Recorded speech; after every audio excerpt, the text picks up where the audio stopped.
Welcome to this Better Business Bureau Building Trust in Trying Times webinar. I'm your host, Dale Dixon. Today, the pressure to generate big ideas can be overwhelming. We know that big ideas are critical in these fast-paced, ever-changing times. But when it comes to breakthrough ideas, we often freeze up. So instead of shooting for the Nobel Prize or the $10 billion IPO, the most brilliant innovators focus on big, little breakthroughs. Three important words for today: small creative acts that unlock the brilliant rewards over time. By building a habit of daily creativity, organizations can enjoy a high volume of those small wins in addition to long-term sustainable success. So the person leading us through that process today is a 5-time tech entrepreneur, hypergrowth CEO, 2-time New York Times bestselling author, a venture capitalist, and keynote speaker on a mission to drive creativity, innovation, and reinvention. You're going to meet this person in just a moment. First, a little bit of housekeeping for us today. This webinar is live for BBB accredited businesses. If that's you, thank you so much. We appreciate you taking an oath to do the right thing because it's the right thing to do, and really raising the bar for trust in the marketplace. We are asking that if you have questions, make sure and use that Q&A box that is at the bottom of your Zoom screen. Our guest today is going to be answering questions and would love to hear from you as well. While you're in that Q&A box, look for the upvote little button. So if you see a question that resonates with you, you can click the thumbs up and that's going to upvote that. And those questions will be pushed to the top of the queue for us as we answer those questions today. So without further ado, Josh Linkner started his career as a jazz guitarist. He's been the founder and CEO of 5 tech companies, which sold for a combined value of over $200 million. He's also a deeply experienced business leader, venture capitalist, top-rated keynote speaker, and author of 4 books, the New York Times bestsellers Disciplined Dreaming and The Road to Reinvention, as well as his latest book, Hacking Innovation. And yes, he still plays a mean jazz guitar. His website is joshlinkner.com. Josh, so good to have you on the webinar today. And with that, I'm going to say the floor is yours. We look forward to this. Dale, thank you. And thanks to everybody who's joining today. Thanks to the Better Business Group. I mean, trust is so paramount, not only in challenging times, but in good times as well. And I have such deep respect for the great work that you're doing. Also, before we dive in, I just want to make sure that everybody's safe and healthy. I know everyone's struggling to take care of their families and their loved ones and their businesses. So with deep respect, I'm excited to share some ideas with you that I hope will be helpful to you in these unprecedented times. So I'm going to go ahead and share the screen and let's dive in. Okay. As Dale mentioned, often people think of innovation, frankly, incorrectly. We think of innovation as these giant breakthroughs, inventing a new drug therapy or some tech breakthrough. But in that context, you might say, how does that apply to us? I like flipping it upside down. Really what most of us have learned about innovation is wrong, that it has to be gigantic to count, that it's only for people wearing a hoodie or a lab coat. Big little breakthroughs is a concept that creativity is accessible to every single human being, regardless of your background, your race, age, gender, field of study, etc. In other words, as human beings, we all have enormous creative capacity. We are hardwired to be creative. Now that may manifest in different ways. I play jazz guitar pretty well. I can't draw a stick figure if I tried. So you can use the elements of creativity, inventive thinking, creative problem solving to drive your businesses to the next level, to take care of your families in these challenging times, even to make a difference in our communities. So let's take a look and some examples on how to do just that. Children's Hospital, University of Pittsburgh. Who are their customers? Sick kids and their families. The leaders of the hospital, they wanted to create a better experience for those kids. What's the expected approach? Maybe softer pillows. But they took an unexpected approach, a big little breakthrough approach. These are the window washers. So yeah, they dressed up the window washers like superheroes. So you got Batman and Superman. They're now rappelling from the roof, entertaining the kids. Absolute game changer. It takes the attention away from the medical care. The kids look forward to it for days. Forget why they were there in the first place. So is this going to make the cover of a magazine? Is someone going to become a billionaire or buy a yacht from this? No. But it's a big little breakthrough in action. The cost was zero to the hospital system. Everyone was happy. So just think for a minute. If everybody in your business, if everybody in your family or community started thinking and acting like this, high velocity, high frequency, everyday innovations, just think what's possible. So here's the thing. The research is crystal clear that every human being is creative, period. It doesn't matter what your job is. You can be a creative accountant. You could be a non-creative, by the way, musician. So creativity is something, it's like a language. It's like a muscle that all of us can build, all of us can develop if we prioritize it and practice it. Second key point is that when you do, creativity can become an incredibly powerful competitive edge. Now, it doesn't happen by itself. It takes work and investment and study, but I can't imagine a better resource to invest in. When you look at the raw return on investment of time and capital against building creative capacity, nothing is even close in terms of return on investment. You might be saying, well, why not? Why should I care about this, especially in these crazy times? And you're right. We're living in unprecedented times. A pandemic that has known no likes for 100 years. Even outside of the pandemic, you've got a dizzying speed of change. You've got global competition. You've got technology transformation and advancements, digital disruption. You've got a changing workforce. You've got geopolitical turmoil. Look, you name a problem, we have it. So how do we fight back? And here's what we know. The one thing that we know for sure is that we can no longer simply rely on the models of the past and expect the same results. Models, ideas, approaches that were built in a different era are just not going to work in the soon-to-be, hopefully, post-COVID-19 landscape. So what we need to do is we need to lean into new and fresh approaches. We need to be a cultivator, a champion of big little ideas, of everyday innovations in order to succeed and soar. So I want you to just think for a minute that you have an additional role and responsibility. Whatever your business card title says, awesome, don't change it. Don't change jobs or fields or companies. But what if you also thought of yourself as an artist? That part of your responsibility was to add a little artisticness to the job. Imagination to solve problems, inventive thinking to seize opportunities. If you embrace art, and art is simply, by the way, the intersection of imagination and skill. You already have the skill or you wouldn't be on this call. But a little extra imagination, that can be the difference maker. And I really hope that together we can explore how to bring it to life. As Dale mentioned, I've had the chance to write 3 books on this exact topic. And frankly, it was driven by a deep passion. I myself am only okay at most things, probably pretty lousy at most things, my wife would tell you. The only thing I'm even halfway decent at is I'm kind of a creative guy. Not because I was born that way, but because I've taken the time to develop those skills. And what I've seen is when people and organizations develop these skills, amazing things happen. So there's all this dormant creativity lying out there. So I put myself on this crazy mission to help people unlock it. And it led me to write 3 books. Now, the research was not only based on my own experiences as a musician and an entrepreneur, but I also had the chance to interview over 200 out-of-this-world leaders, innovators that are captains of industry and celebrity entrepreneurs and CEOs and billionaires. But I also interviewed amazingly innovative teachers and artists and even hackers. People at the absolute top of their field, all around the world, all different industries. And here's what I discovered. Across this wide range of people, it turns out there's some very common patterns, common approaches, common mindsets of the most innovative folks in the world. And that's what I'm so excited to share with you today. 3 of those ideas, actually. 3 big ideas, the 3 core mindsets of everyday innovators, people that bring big little idea thinking to the surface. Here's the cool part. These are totally portable. They apply to each of us. You can take them literally today and drive them into your business. So I hope that you take an open mind and an open heart and think how you can take these principles and bring them to life for you, your business, and your family. Okay, let's dive in. Big idea number 1, the simple concept of find a way. Now, if we break that down a little bit, it implies 2 things. First of all, that there is a way. In other words, innovators' starting point is that every code can be cracked, every barrier can be penetrated. No matter how difficult the challenge may seem or feel, if you throw enough imagination in it, there's got to be a way. So they don't waste time saying, there's no way. They say, there is a way. And then it brings us to the second part, that it's their responsibility to find it.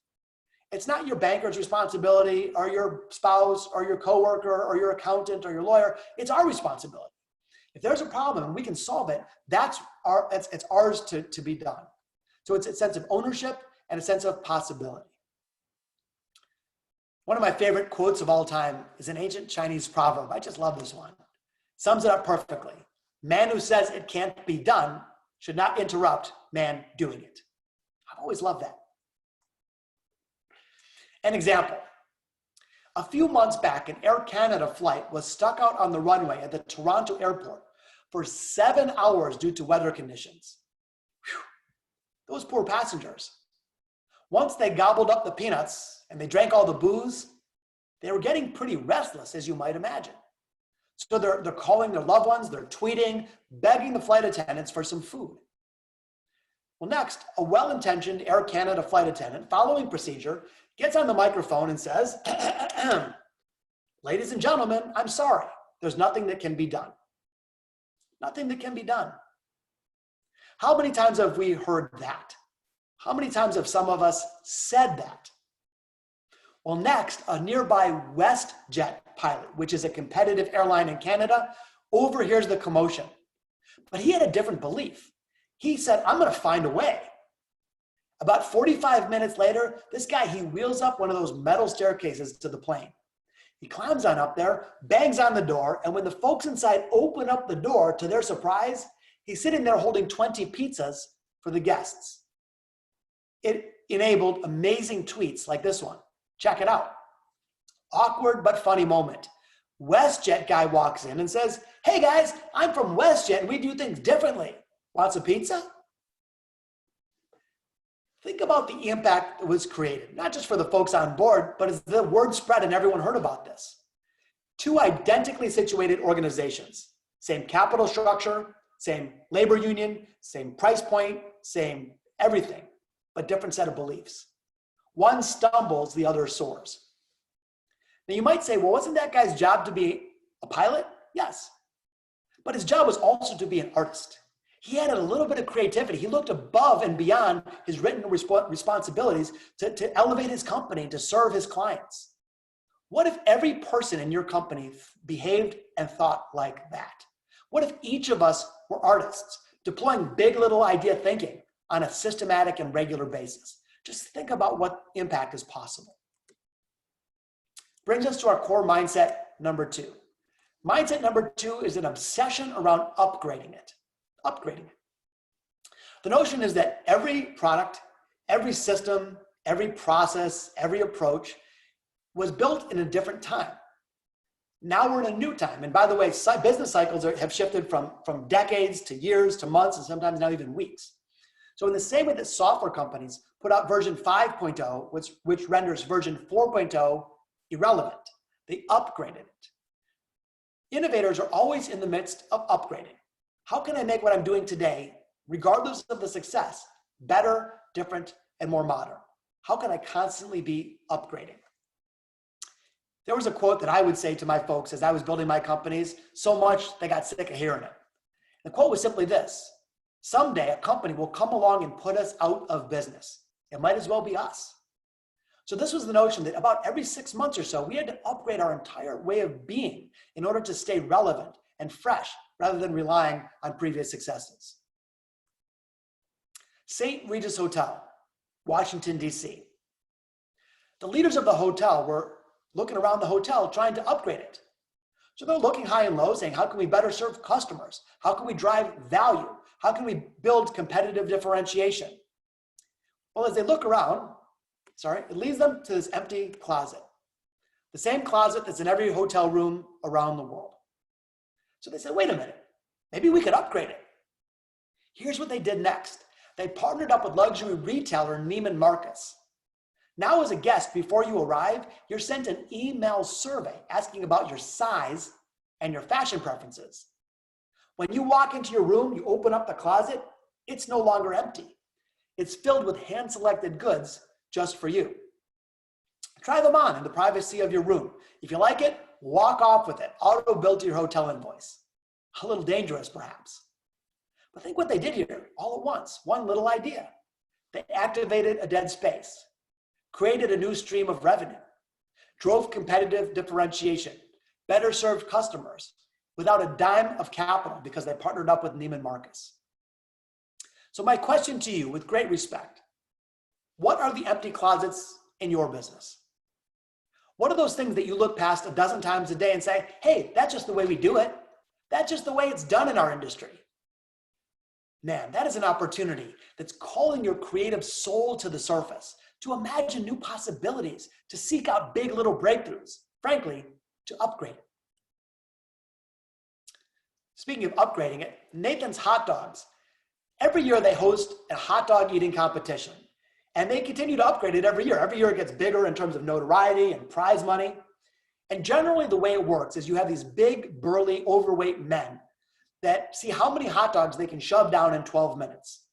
And the methodology, by the way, is they just eat hot dogs the same way you would at a picnic, but faster. Enter a non-traditional competitor named Takuru Kobayashi. Goes by Kobe for short. Well, Kobe here, he said, maybe I can win this thing. By the way, he didn't even like hot dogs, but he sure liked that prize money. So he said, I'm going to upgrade it. I'm going to take a non-traditional approach and see if I can win. So first thing he does is instead of being overweight, he trains like an athlete. He builds all this lean muscle mass. He examines how you can expand stomach capacity by drinking a lot of water. But then he got onto the business of eating hot dogs. He said, I'm going to see if I can eat for sport, not for pleasure. So first thing he does is he separates the bun from the hot dog. He realized that he could take the meat, fold it in half, down it in one gulp. The bun was giving him a hard time. He experimented with a bunch of different methodologies until he realized, he's allowed a glass of water. So he took the bun, dunks it in the water, then he squishes out the excess liquid, also can eat it very quickly. Again, wasn't eating for pleasure, was eating for sport. So here's what happens. In 90 years, before Kobayashi made his first attempt, the worldwide record was 25.1 hot dogs eaten in 12 minutes, which is disgusting. But when Kobayashi made his first attempt, he ate 50. He doubled the record, not by eating more hot dogs just more quickly the same old way. He did it because he upgraded it. He took a new and fresh and defiant approach. He dissected the system, used something better and new and fresh, and made all the difference in the world. So in your business, when you want to grow, when you want to win, are you just eating hot dogs faster the same way you've always done? Or are you looking for a better approach, an upgraded strategy? Today, I want to not only give you a couple fun stories, but I want to give you a couple techniques.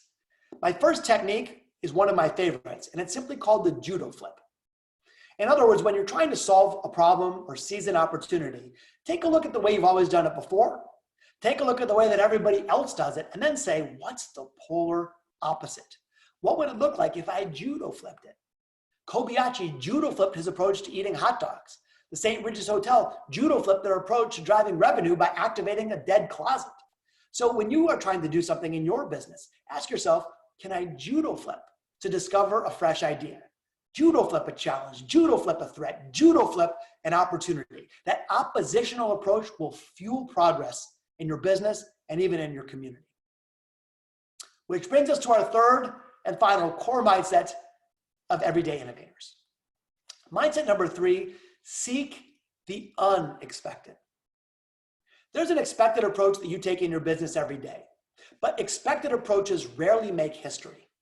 When we look at those that we revere, from Thomas Edison and Elon Musk to people like Dr. King who drove social change, these are people that made their mark by doing the unorthodox approach, by looking at things differently, by even sometimes being a little weird.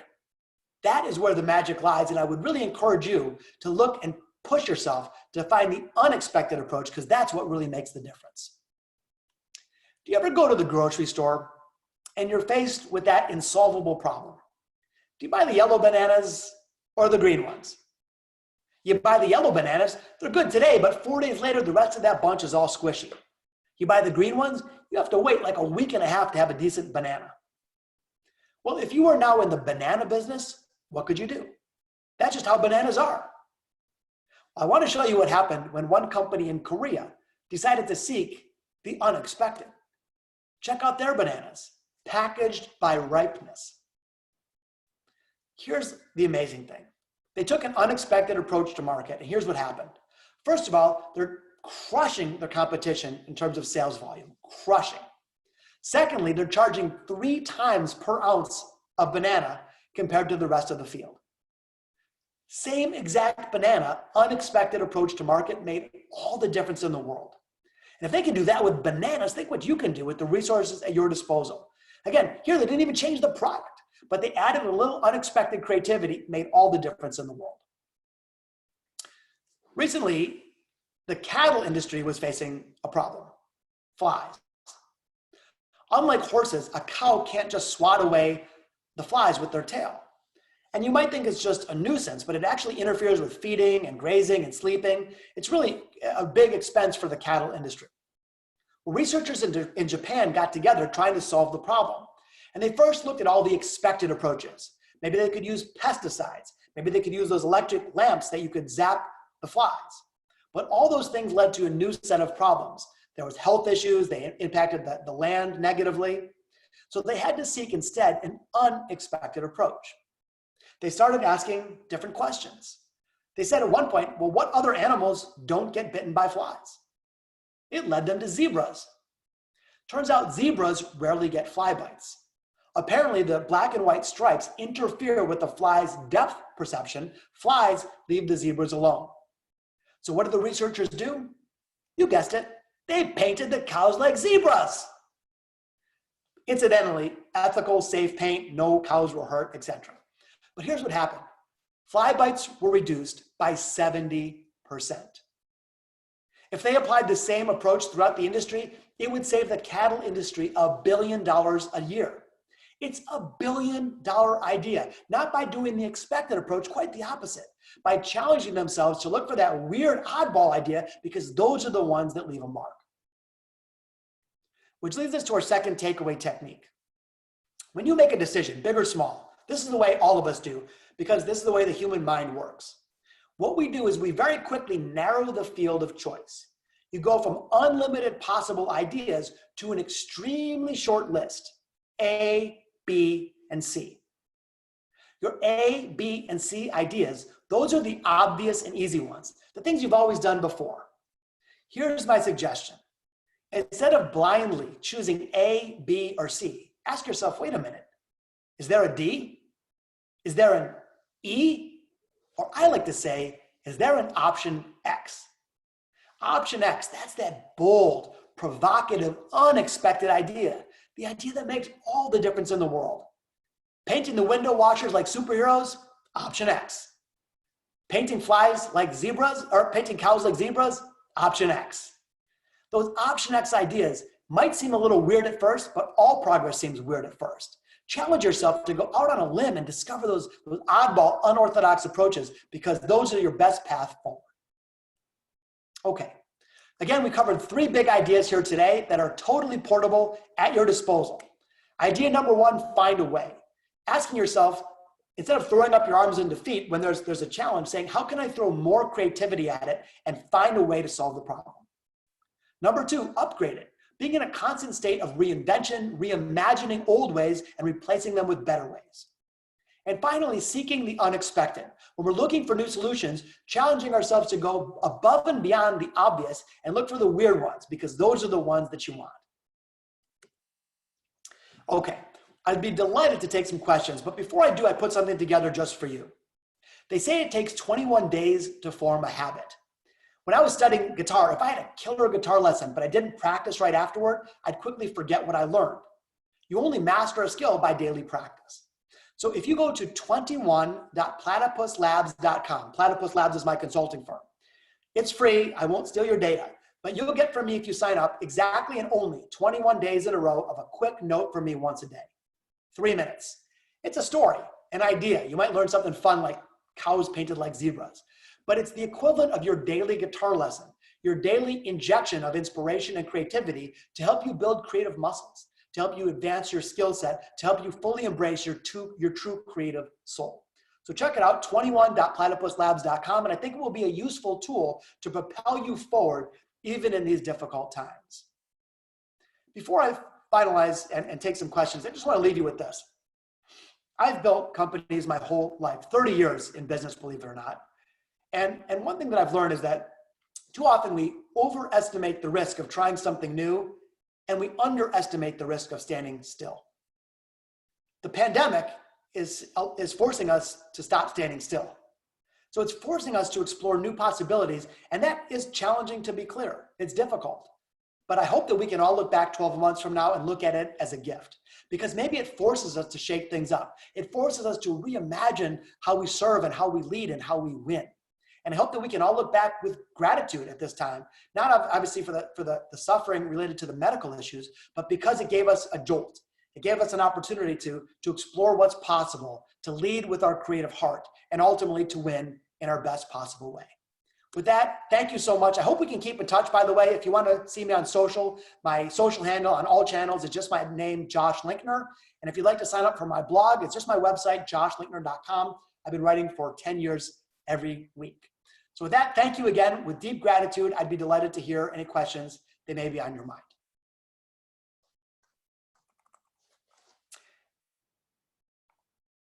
I knew at some point I was going to do that, so I left the muted microphone up. So we've got some folks asking for the address again. So Josh, I'm going to ask that you just pop that screen up so people can write it down. We're also going to grab that web address and put it in the chat section for you as well. So I'm guessing, let's start with the platypus, the 21.platypus link that we want to share with folks. For you right now. Let me see if I can do that correctly. Okay. There we go. So just the number 21.platypuslabs.com. That's 21 days in a row of a quick message from me once a day. That's it. Again, no spam, no marketing, none of that stuff. Awesome. Thank you so much for that. Bring you to the other one while you're at, since you asked, if you want to keep in touch with me in any way, you can find me on social, just my name, @JoshLinkner. And if you'd like to learn more or sign up for my blog, it's my website, just my name, joshlinkner.com. Okay, so the first question in, Josh, how can we best communicate these ideas to our associates? Excellent question.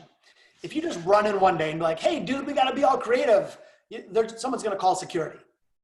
So instead, I think we need to make the case to be creative. And the best way to do that is, first of all, shine a bright flashlight on the real risk of doing nothing. This is where so many companies go wrong. Hey, it worked in the past. Yeah, great. How'd that work out for Oldsmobile or Pan Am Airlines or Kodak? So I think we got to really take an honest look in the mirror and saying, is the point of success that we have permanent or temporary? My belief is all success is temporary in the context of many external factors that are changing at a rate like none other in history. So I don't think that we can afford to do nothing. But then what you do is you say, okay, knowing that we can't do nothing, how can we de-risk trying something creative? And here's the rub. Instead of saying, I'm going to take a swing for the fences, bet my whole company, take on irresponsible risk with one big idea and swing and hope I'm right, don't do that at all. Do the opposite. Big little breakthroughs. Lots of teeny ideas. I hope that as leaders, all of us are trying 4 or 5 ideas a week, but fixed time, fixed money experiments. And maybe 4 to 5 don't work out at all, but you didn't burn down the building. In other words, if you have an idea, instead of trying with every client that you have, try with one client on one day and measure it. If the experiment works, double the size of the experiment. If it doesn't work, flush it. So when we think about creativity, instead of bet everything on one idea, to me, that's like going to the casino and taking your life savings and putting it on a roulette spin. Instead, I think we should be doing always lots of little teeny prototypes and experiments. Like make something out of Play-Doh. Do a crude drawing with stick figures. And only when those experiments start to show promise, do you then systematically expand them. If you take that deliberative approach, it actually is riskier to do nothing and far less risky to try new ideas. So I've got to tell you this quick story because I think it illustrates so perfectly everything you just led us through. I was having coffee with a socially distanced coffee with a CEO this morning of a tech company, and very innovative. He, over the last 4 weeks, had gone out and identified 4 different restaurants and visited each of those restaurants over the past 4 weeks and kept a log, writing down how each of those restaurants was responding to COVID-19, staying in business, curbside pickup, everything else. And then sharing with his large group of employees, okay, this is what innovation looks like. And it was spurring these types of ideas. Where can we get creative in our own industry to serve people quickly and to meet people where they're at as far as their expectations go in this time? And it was fascinating to see what he learned by just looking at the processes of one specific industry that was completely outside and had nothing to do with his own, but it was a major eye-opener for him on process improvement. to meet people where they're at and then to carry that on into the future. So really exemplifies everything that you just led us through. I'll let you talk any Yeah. more on that. Yeah, I just wanted to comment on this. I'm glad you brought that up. So what you just described there is a technique that I call the borrowed idea. And in fact, when you really study innovation, it's very often borrowed. It's borrowed from one part of life to another. There's a metalworking company that studies predatory fish and the way they clamp down on their prey to borrow that from nature and apply it to metal cutting. There are dozens and dozens of examples that we celebrate that really the initial idea came from somewhere else. So if you're working on a problem, you're like, hey, let's say you run an accounting firm. How can I deal with peak periods like tax season? Instead of only looking at other accounting firms, why don't you look at how they load and unload cruise ship passengers at peak periods in their business? So the idea is you ask yourself, where else? Where else in the world is something similar happening that I'm facing? And look in different industries, different walks of life. It could be sports or entertainment or the arts or nature. And you might find a pattern that you can grab onto, bring back home, and that pattern becomes revolutionary in your field, even if it's already accepted in another, the borrowed idea. Right. So we have an anonymous attendee asking, where do you see the greatest opportunity for new innovation? I'm an optimist by nature, and I also believe that there's so much dormant creative capacity in all of us. It's a hard question to answer because I see it everywhere. Like I see it in industries where people say it can't be done. I see, financial services companies saying, "Oh, because all the regulatory burden," which is true, by the way. But then some new technology comes out and completely disrupts it. So I think it's almost like under every rock. I don't mean to answer like a postcard, but I really believe it. In every business, in every walk of life, in every family, in every community, there's so much opportunity to innovate. For some reason, the way our brains are set up is we tend to be pattern focused. We recognize a pattern and we repeat the pattern. You touch the hot stove once, you burn yourself, you don't touch the hot stove again. But the world actually, in many cases, certainly in business, doesn't work like that. One year you touch the hot stove, you burn your hand. The next year you touch the hot stove, you get $1 billion. And so because the world is changing so quickly, I think we too often only follow the patterns of the past blindly, as opposed to injecting creativity, trying lots of things all over the place, and seeing where new ideas can emerge. And again, even in restricted industries like healthcare or finance or banking, there's always opportunities to create a better customer experience, a better way of leading, a better way of recruiting, a better way of managing your office. So I hope that people see a big blank canvas out there. And I hope that I've given you a couple fresh paints and colors to experiment and to play around with. So the next question, what are some of the best ways to get teams to break out of their shells? One of the best ways to get teams to break out of their shells is give them a new technique. One of the things that people lack in creativity isn't natural talent, by the way. That's proven. The biggest blocker, first of all, is fear. So fear can hamper our crazy thinking, and also structure. So if someone just says, hey, let's brainstorm, brainstorming is a perfectly designed exercise to yield mediocre ideas. Why? Because of fear. You're in a group of 6 people, you share your safe ideas, but you hold your crazy ones back because you don't want to look foolish and you don't want to upset the boss. And God forbid, what if they like your idea and then you're responsible for it and it fails? So I would suggest that if you go on my website, joshlinkner.com, I have a piece that I wrote, 9 non-traditional brainstorming techniques, which completely eliminate the fear and give you some structure to help brainstorm. And I'll just share one of them very quickly. It's called role storming, R-O-L-E, role storming. So Dale, let's say you and I and a few colleagues were doing a brainstorming exercise. If you had some wild, crazy idea that you really weren't totally sure of, you probably wouldn't share it because you don't want to look foolish. In role storming, what we do is you still take on a real world business challenge, but you're pretending that you're somebody else. In other words, you're brainstorming in character, in a different role.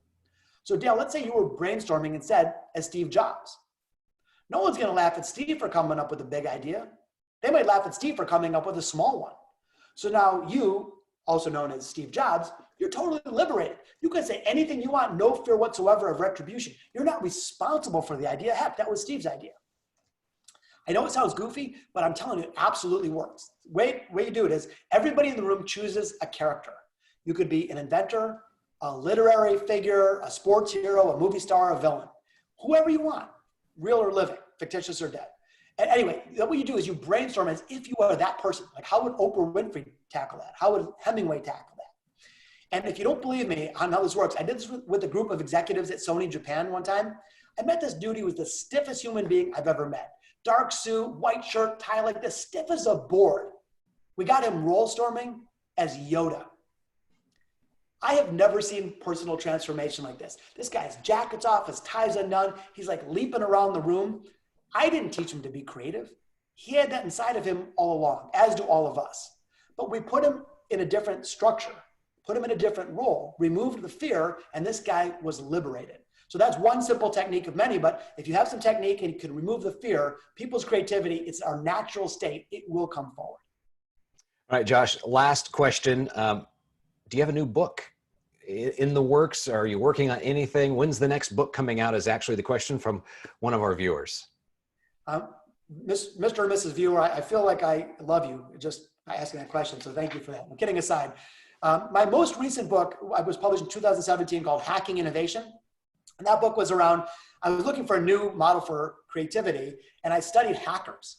So I spent 3 years interviewing criminals and felons and cybersecurity experts and law enforcement, not to teach or promote cybercrime, obviously, but to say, what can we learn from hackers and deploy in a legitimate manner in our businesses? So I know that our whole organization is about trust. I just want to be super clear. I'm not encouraging criminal or inappropriate activity. It's more of what can we learn from how they solve problems and apply it in a positive, legitimate way. So that book is available. You can buy a signed copy on my website. But anyway, your question is, I am working on a new book, coincidentally called Big Little Breakthroughs. It's coming out in April of 2021. I'm hard at work on it. Literally, like I spent 6 hours earlier today cranking away on it. I've never been more excited about a book. It's not available yet for pre-order, but if we stay in touch, and I hope that we can, it will be out in April of 2021. And it's all about this principle. How do you cultivate little ideas as a daily habit in order to fuel massive gains in our business and our lives? All right. And then how do you spark change and innovation with executives of a large organization when you work at a local level? So how do you lead from the middle or even lower on the food chain, so to speak, higher up in the organization? Generally, people that you have to get approval from have a very low appetite for wide sweeping change, but hopefully a higher appetite for something if you call it a prototype or an experiment. So the trick is, if you're in the middle of that structure, get a teeny amount of resources. It could be like $100 an hour, and stack the deck in your favor. Run an experiment where you can put your shoulder behind it and demonstrate something positive. Put early points on the board. Once you do that, people then they say, oh, that experiment worked. Maybe I'll give you some more resources. And the idea is get early experiments where you can prove out a concept and show some momentum and show some tangible results. That is the best way to free up more resources as you go higher and higher up the food chain. And over time, that's when you get a big blank check from a CEO, not because just you asked, it's because you proved something along the way. Josh Linkner, thank you so much. It has been an absolute pleasure spending the last 38 minutes with you. We're over time for this 30-minute webinar. You were incredibly kind and generous to stick around and answer those questions. We really appreciate it. I'll remind folks, 3 books: Disciplined Dreaming, The Road to Reinvention, Hacking Innovation. The website is joshlinkner.com, JOSHLINKNER.com. We really appreciate you spending these last few minutes with Better Business Bureau, Josh, as we are working to build trust in trying times. With that, this webinar is recorded and will be posted on our YouTube page shortly and available for you to share with others and other organizations as you would like. And we definitely encourage you to do that. Go out and innovate in these 3 specific, very helpful ways. Josh, you have a great day. And to all of our viewers, thank you so much for spending this time with us. Thank you. Be safe.